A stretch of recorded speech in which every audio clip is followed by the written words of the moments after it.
Thân chào cả nhà, không nên xem chùa đâu đó. Nhớ đăng ký, like, comment để ủng hộ team nha. Đêm khuya tôi bỗng nhận được một cuộc điện thoại. ID người gọi là chồng tôi. Sau khi kết nối, bên kia rất nghiêm túc nói cho tôi biết tôi sẽ chớt vào lúc 2 giờ sáng. Nhưng anh ta lúc này đang nằm ngay bên cạnh tôi, ngủ rất say. Tôi quay đầu nhìn chồng đang ngáy bên cạnh. Anh ta nhắm mắt đang ngủ say. Điện thoại của anh ta cũng yên lặng đặt trên tủ đầu giường. Nhưng vừa rồi âm thanh phát ra từ điện thoại di động đúng là giọng của anh ta. Ngay cả ID người gọi cũng là số của chồng. Hello, Tiểu Lâm, em có nghe thấy không? Giọng anh ta nghe có vẻ kích động và sốc. Với một chút nghẹn ngào, tôi vô thức trả lời một tiếng. Ngay sau đó tôi nghe thấy tiếng thở gấp của anh ta. Tiểu Lâm, bên em hiện tại là mấy giờ rồi? Tôi quay đầu lại lần nữa để xác nhận. Người nằm bên cạnh đúng là chồng tôi, Lục Hà. Mặc dù trong lòng là một mớ hỗn độn, nhưng vẫn thành thật trả lời. Bây giờ là 10 giờ. Sao vậy? Lục Hà rõ ràng là thở phào nhẹ nhõm. Bắt kịp rồi, vẫn còn thời gian. Tiểu Lâm, anh biết em rất ngạc nhiên, nhưng em phải nghe kỹ những gì anh sắp nói. Thời gian của anh ở đây là 1 tuần sau. Anh vừa tham dự đám tang của em sẽ chớt vào lúc 2 giờ sáng. Đó là 4 tiếng sau. Nguyên nhân tử vong là do rơi từ độ cao xuống. Giọng nói của anh ta dừng lại một chút. Điều này thật quá mơ hồ rồi. Tôi bắt đầu nghĩ đó có phải là một cuộc gọi đùa giỡn đêm khuya hay không. Có lẽ ai đó đã ghi lại giọng nói của Lục Hà, lại dùng ai trích xuất, giả mạo thêm một đoạn. Nhưng khi tôi cầm điện thoại của Lục Hà lên, như một cú sốc. Trên điện thoại hiển thị đang nói chuyện. Và đối tượng của cuộc gọi chính là tôi. Đây thực sự là một cuộc gọi từ tương lai. Tôi rất nhanh đã bình tĩnh lại, để anh ta tiếp tục nói. Kết quả điều tra của cảnh sát là em rơi từ tầng 3 xuống. Bởi vì em đang rơi xuống mặt đất cho nên trực tiếp tử vong.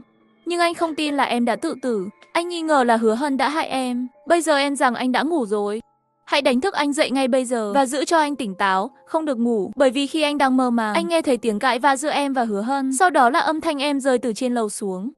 Lần này anh nhất định phải bảo vệ được em. Tôi còn muốn hỏi, điện thoại đột nhiên cúp máy. Tôi thấy một dòng chữ trên điện thoại. Số cuộc gọi 5 lần. Thời lượng của gọi chính xác là 1 phút. Con số này có phải là con đường tương lai và số lần tôi có thể nói chuyện.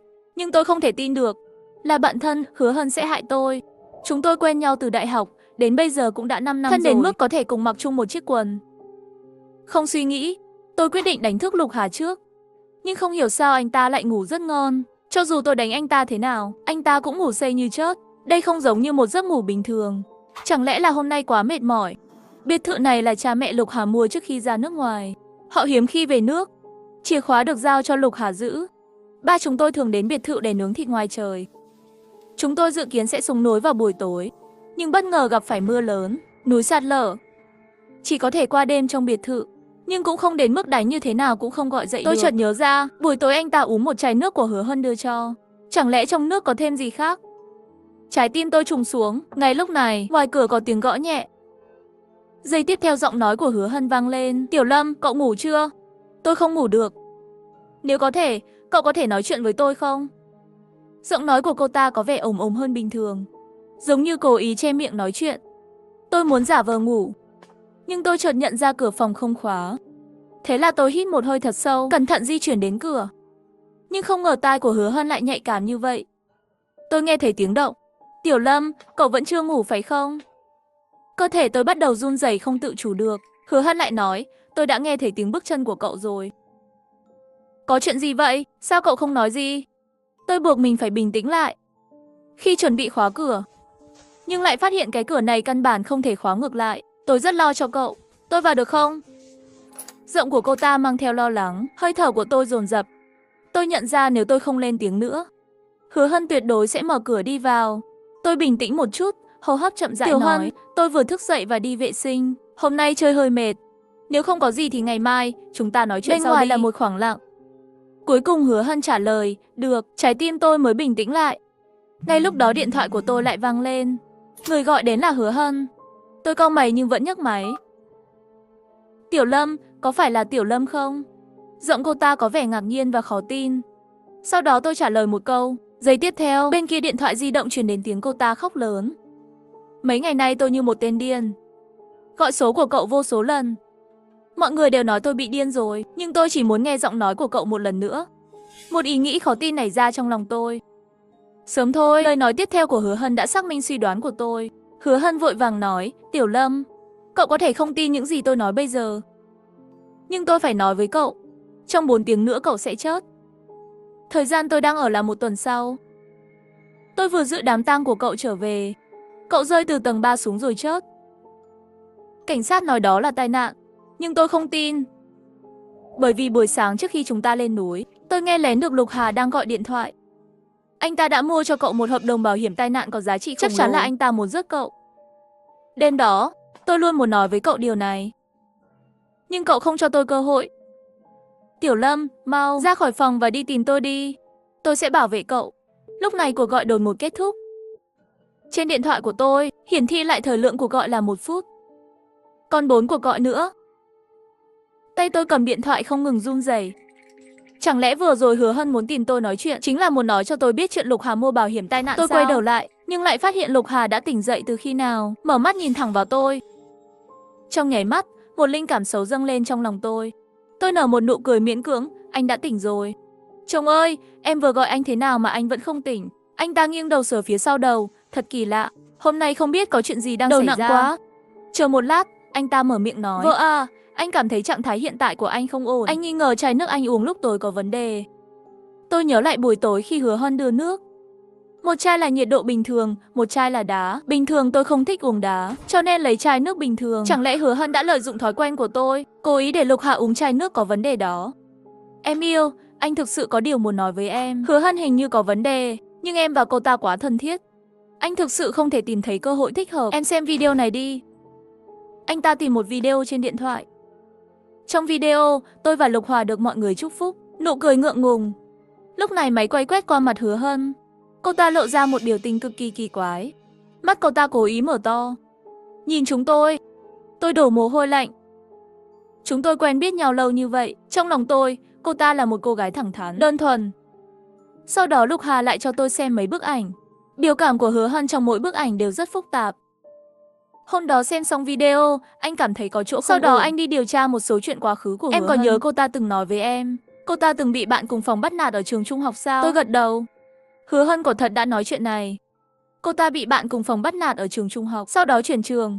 Vì vậy, tôi đã từng rất thương cô ta. Lục Hà hít thở sâu một hơi, anh ta cho tôi xem ảnh chụp màn hình tin tức.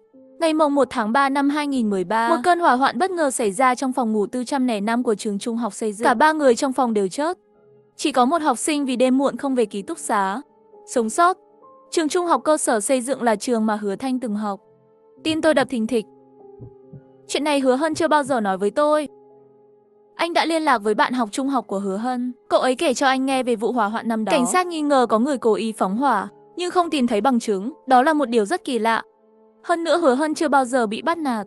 Thay vào đó, cô ta và các cô bạn cùng phòng có quan hệ rất tốt.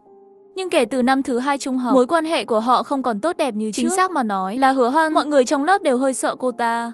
Tôi nghi ngờ hỏi, tại sao? Lục Hà và tôi liếc mắt nhìn nhau rồi tiếp tục nói. Năm thứ nhất trung học, Hứa Hân bị bắt cóc. Trước khi bị bắt cóc, tính cách rất trầm lặng và hướng nội. Nhưng kể từ khi bị bắt cóc, tính cách của cô ta đã thay đổi hoàn toàn, trở nên rất hướng ngoại. Bạn học Hứa Hân nói, cô ta cho người ta cảm giác rất kỳ quái. Ngay cả thói quen ăn uống cũng không giống như trước. Giống như đổi thành một người khác vậy. Anh đã tìm thấy tin tức khi Hứa Hân bị bắt cóc. Tôi nhìn thấy trên điện thoại là vụ bắt cóc trên đường và hình ảnh của hung thủ. Đó là một người phụ nữ trông rất dữ tợn. Nhưng điều làm tôi sợ nhất là người phụ nữ trong ảnh đang cười. Và cách cô ta cười rất giống với nụ cười của Hứa Hân mà tôi nhìn thấy trước đây. Hình như Lục Hà nhìn tôi và nói một câu khiến tôi cực kỳ sợ hãi. Em cảm thấy Hứa Hân lúc trở về có phải là Hứa Hân thật không? Tôi sợ đến nỗi tóc tôi dựng đứng. Nhớ lại những ký ức chung sống cùng Hứa Hân những năm qua. Tính cách của cô ta thẳng thắn, như một cậu bé, còn tôi thì luôn chiều cố cô ta. Tôi còn nhớ một lần ở trường tôi bị ngộ độc thực phẩm, nôn và tiêu chảy, trên quần áo đều là chất nôn. Bẩn muốn chết, những người bạn cùng phòng khác đều tránh xa. Chỉ có Hứa Hân chăm sóc tôi suốt đêm, lau sạch chất nôn trên người tôi từng chút một. Lúc đó tôi chỉ có một ý nghĩ, muốn làm bạn tốt với Hứa Hân cả đời. Nhưng bây giờ tôi đột nhiên phát hiện ra, tôi căn bản không hiểu cô ta. Cô ta chưa bao giờ nói với tôi vụ cháy ở trường trung học của cô ta và vụ bắt cóc. Lúc này điện thoại của tôi lại đổ chuông, là Hứa Hân gọi tới. Chính xác mà nói là Hứa Hân của 1 tuần sau. Tôi đã nhìn xí nắc Lục Hà, thuận miệng bịa một lý do, bụng em có hơi đau. Em đi vệ sinh trước. Tôi nhanh chóng đi vào nhà vệ sinh và nhấc máy. Hứa Hân ở bên kia điện thoại vẫn mang theo tiếng khóc. Tại sao cuộc gọi trước nhanh như vậy đã bị cúp rồi? Tôi còn rất nhiều chuyện chưa nói xong.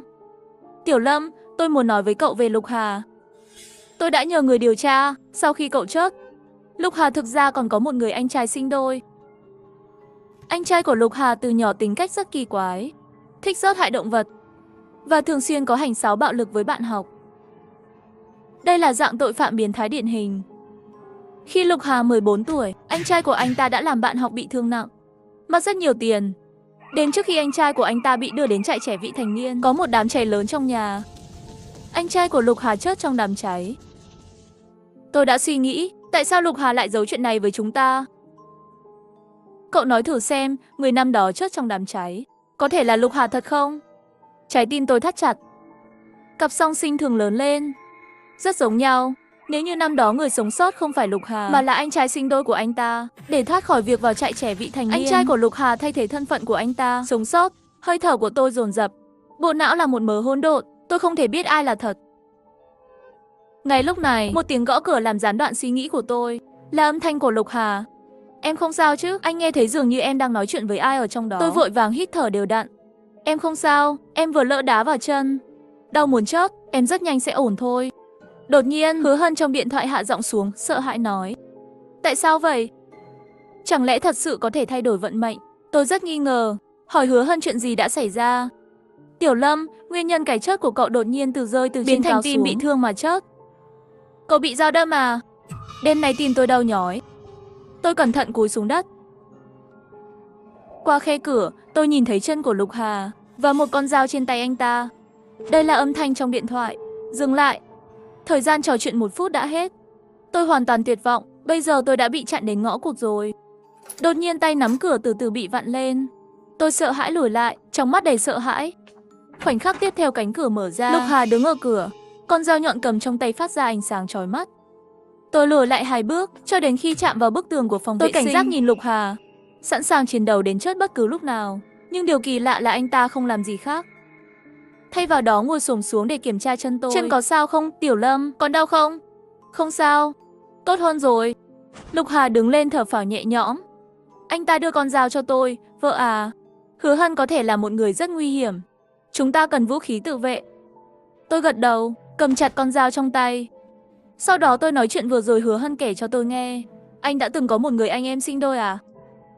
Ngay lập tức, vẻ mặt của anh ta như bị đóng băng, ánh mắt lóe lên 2 lần. Là ai nói cho em biết? Trái tim tôi chìm xuống. Sao anh trước giờ chưa từng nói với em chuyện này? Anh ta nhìn tôi không nói lời nào. Tôi luôn nghĩ là anh ta đang quan sát phản ứng của tôi. Sau một thời gian dài im lặng, Lục Hà đột nhiên thở dài một hơi, nặng nề nói ra. Anh không muốn nói với em chuyện này. Anh ấy là một vết sẹo trong lòng anh. Anh trai anh là một kẻ tâm thần. Đã từng làm rất nhiều chuyện điên rồ, tàn nhẫn. Gia đình anh đều ghét anh ấy, kể cả anh. Nhưng đêm xảy ra vụ cháy đó, anh ấy đã cứu anh. Còn chính mình thì lại bị bỏng nặng. Đưa đến bệnh viện không lâu thì đi rồi. Anh luôn ghét và sợ anh ấy. Nhưng cuối cùng, chính anh ấy đã cứu mạng anh. Cho nên anh không muốn nhắc đến chuyện này với em. Tôi nhìn chằm chằm vào mắt Lục Hà.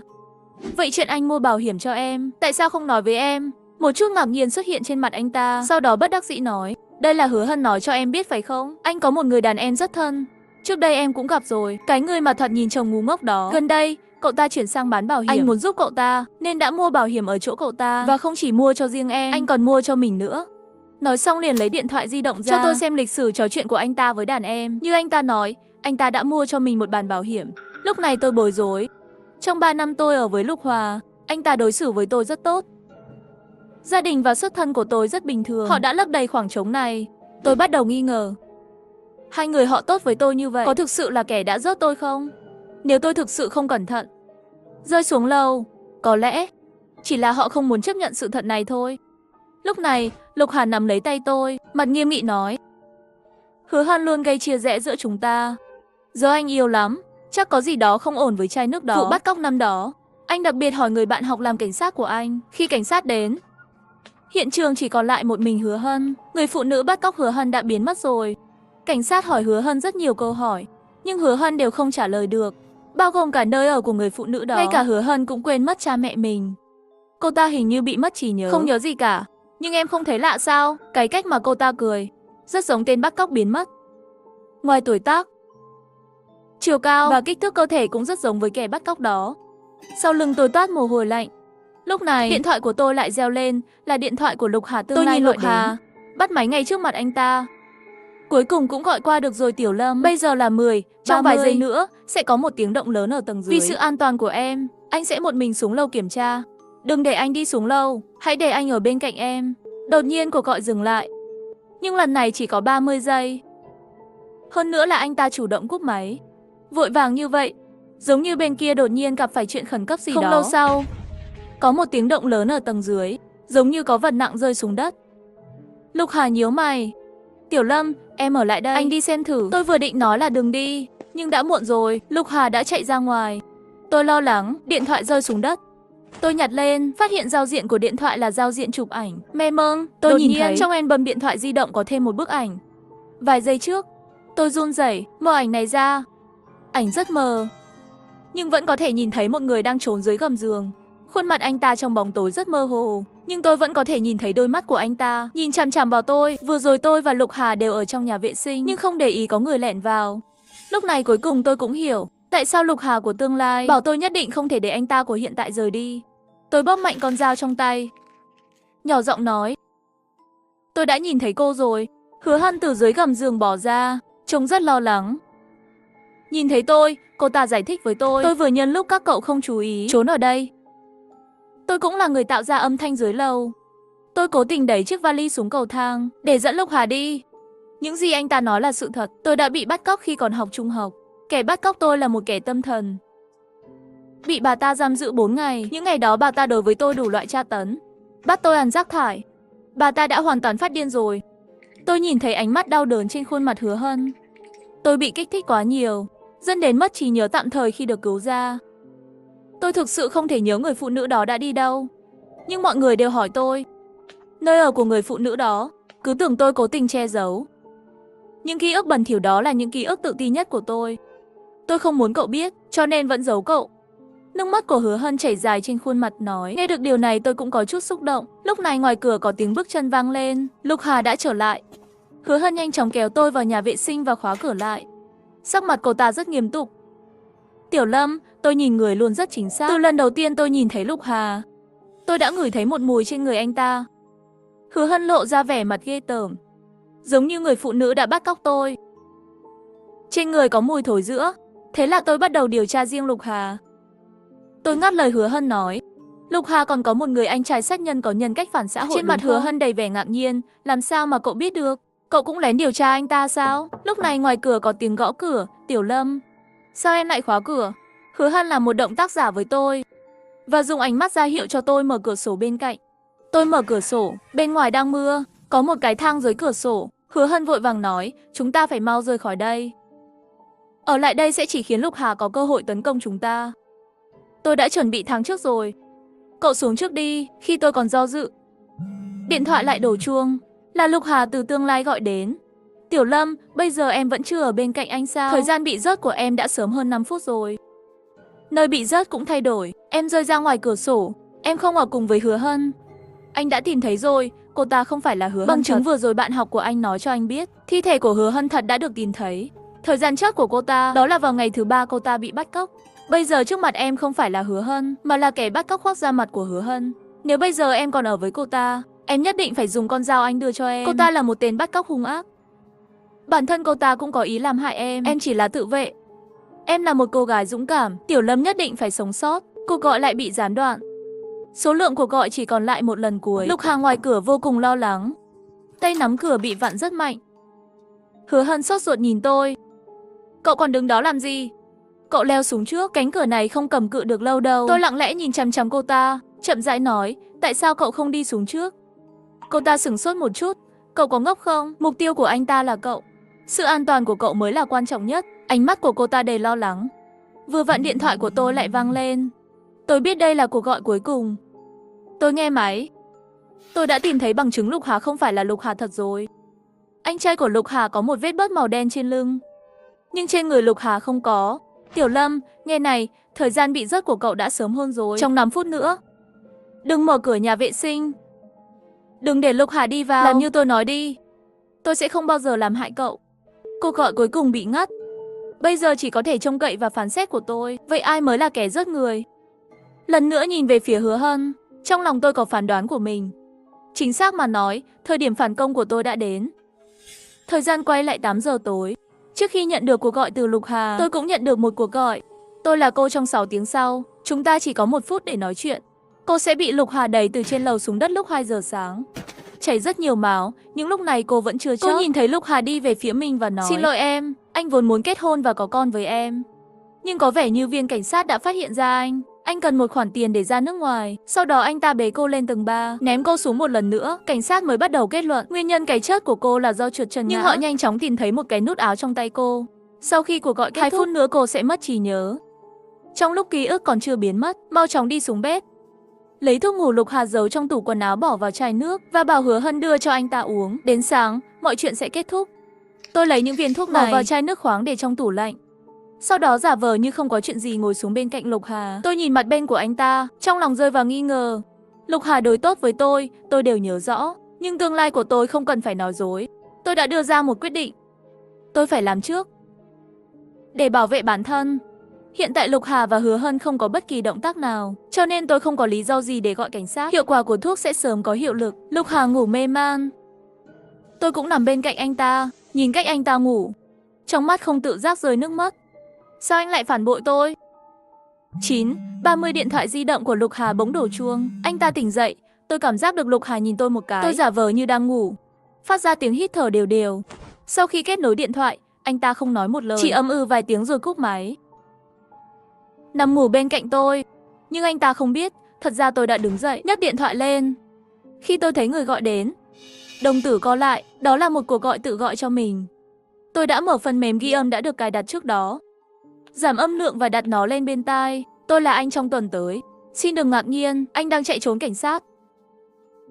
Khi xảy ra hỏa hoạn, anh nằm dưới người em trai bất tỉnh của mình. Vì vậy, đã sống sót. Cha mẹ anh biết em trai anh đã mất, không muốn cho anh vào nhà. Vì vậy đã hoán đổi danh tính của anh và Lục Hà đã chết. Ngay cả bây giờ anh cũng không thể nhớ ra tên gốc của mình.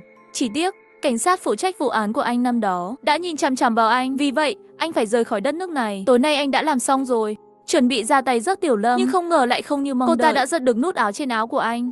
Giờ anh có cơ hội làm lại. Anh có thể phạm tội một cách hoàn hảo mà không để lại bất kỳ dấu vết nào. Nhưng anh cũng phải loại bỏ Hứa Hân. Cô ta cũng nhìn chằm chằm vào anh như gã cảnh sát đó. Bây giờ, cách tốt nhất của anh là mượn tay Tiểu Lâm. Tôi tin anh có thể làm được.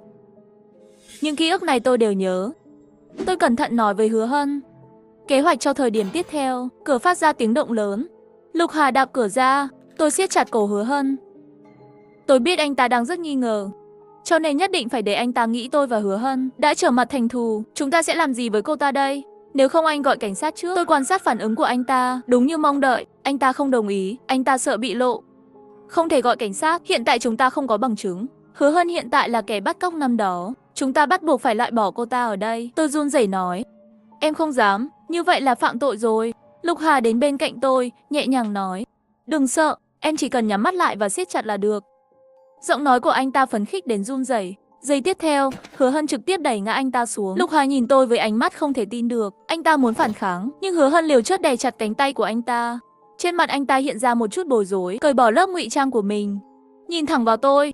Cô phát hiện ra từ khi nào? Tôi rõ ràng ngụy trang rất thành công, trừ phi anh ta dường như nhận ra điều gì đó và không nói gì nữa. Cả người từ bỏ đấu tranh. Lục Hà bị cảnh sát bắt đi rồi. Danh tính thực sự của anh ta cũng được tiết lộ. Một tuần sau, Hứa Hân và tôi để ăn mừng phần còn lại của cuộc đời, đến một khách sạn. Tiểu Hân, cậu có cảm thấy không? Khách sạn này có cảm giác rất quen thuộc. Hứa Hân cau mày gật đầu. Tôi cũng cảm thấy như vậy. Nhưng rõ ràng đây là lần đầu tiên chúng tôi đến đây. Tôi nhún vai. Quên nó đi. Đi ăn một bữa trước đã. Có lẽ tôi sẽ không bao giờ biết, nếu tôi không thay đổi số phận của mình. Khách sạn này là nơi tổ chức đám tang của tôi vào một tuần sau.